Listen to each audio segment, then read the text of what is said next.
Hey guys, Crewman here, and the long-awaited XELIS version 2 algo is here. It's scheduled to launch tomorrow, July 9th, at around 9 p.m. Eastern Standard Time, give or take.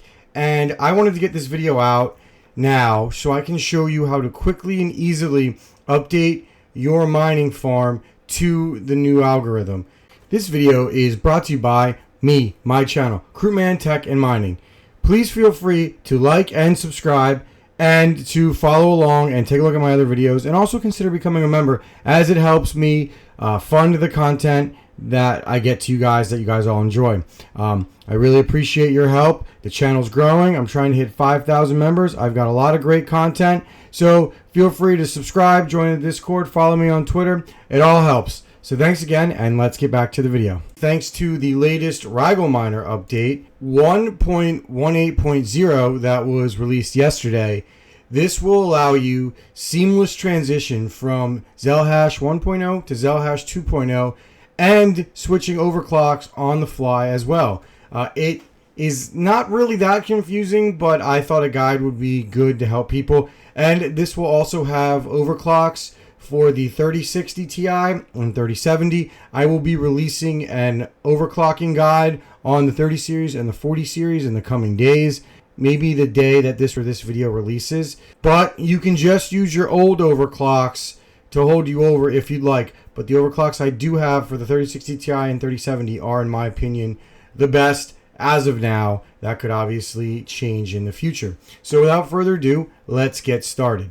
So you want to follow this guide, the XELIS to XELIS v2 auto switch, which I will put a link down below. I've been using Viper on the testnet, and I mine with K1 pool. Frankly, you could use any of these pools. I'm sure there's no issue with it. And again, you want to have this guide up. So let me show you in terms of my flight sheets how I made these changes. Now again, this will apply to the 3070s with the updated overclock settings. You can apply this to basically any GPU. And remember, my settings are not yours, and nothing in this guide is financial advice and should be considered for entertainment purposes only. First, you should have a normal flight sheet like you see above me.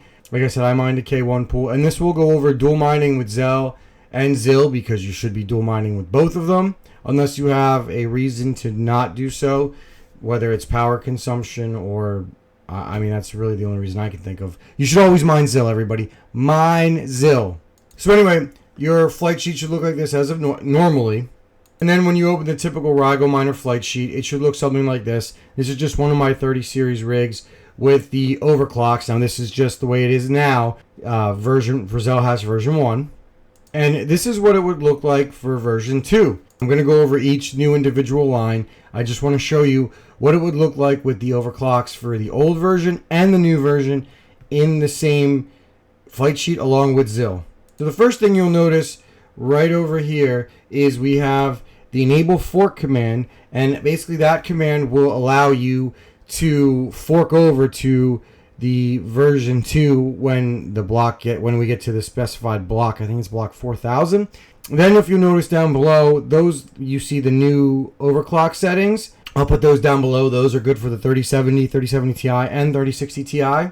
And you'll note that they have fork in the parentheses before the one and then the overclock, which basically specifies that when we hit the allotted block and version 2 kicks on, these overclocks will take over for the original XELIS overclocks, which you'll notice are still up there. You still, I updated all my flight sheets as of filming this video, which right before this released actually, and you're going to want to keep your old flight sheets or it's not going to mine for the next 24 hours, and that doesn't do us any good.